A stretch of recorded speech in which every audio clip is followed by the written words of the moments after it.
Can our daughter, who is a disabled young person, be removed from a mainstream school?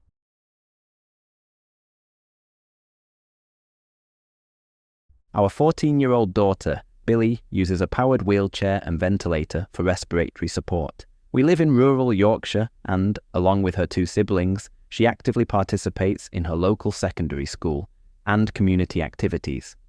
Recently, Billy has experienced a change in healthcare needs during the school day, and her current health budget, as part of her education, health and care (EHC) plan, no longer meets her needs.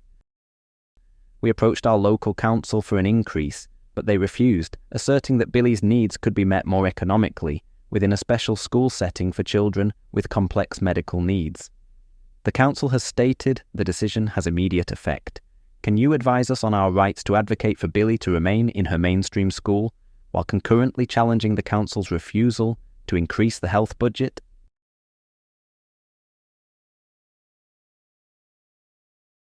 The local authority, LA, and the responsible health body, RHB, have a duty to secure and fund any special educational or healthcare provision in sections F and G, respectively, of Billy's EHCP unless and until it is amended.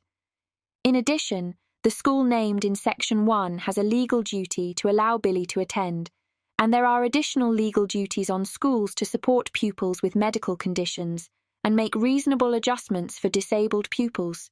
If the LA refuses funding to allow Billy to access the educational provision she is entitled to, or the school refuses to allow Billy to attend, you should seek legal advice about a claim for judicial review and/or disability discrimination.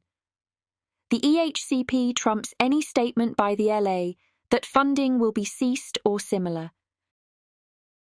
As Billy's healthcare needs have changed, it would be sensible to ask the school to hold an emergency review of Billy's EHCP, if one hasn't already taken place, to discuss the provision that she requires.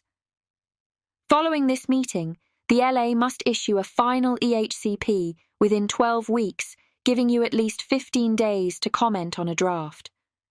Draft EHCPs do not include a placement, so you can express a preference for a different school at this point if you wish. For children with EHCPs, there is a legal presumption in favour of mainstream education if this is what parents want. The LA must specify mainstream education in Section 1 of an EHCP unless A, this would be against parental wishes, or B, educating the child at school would detrimentally affect the education of other students, and there are no reasonable steps that could be taken to prevent this. Importantly, ALA cannot refuse to name a mainstream school on the basis of costs alone.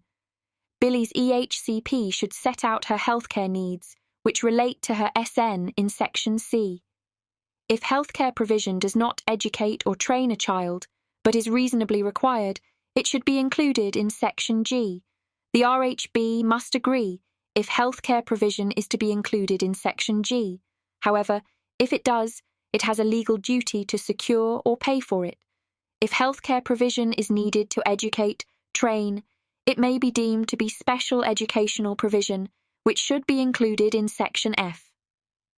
If healthcare provision appears in Section F, the LA must secure or pay for it. A failure by either body to secure provision in these sections could give rise to a judicial review challenge. Legal aid may be available for these cases. If Billy's EHCP is amended, you should get a right of appeal to the First Tier SEND Tribunal. The tribunal does not have power to determine whether healthcare provision is included in an EHCP, unless it deems it to be educational provision. It can, however, make non-binding recommendations to the RHB. This is a longer-term solution, as tribunal appeals take time. You may also want to consider applying for an assessment for NHS continuing care, as this may entitle Billy to additional support, dependent upon the nature and extent of her health needs.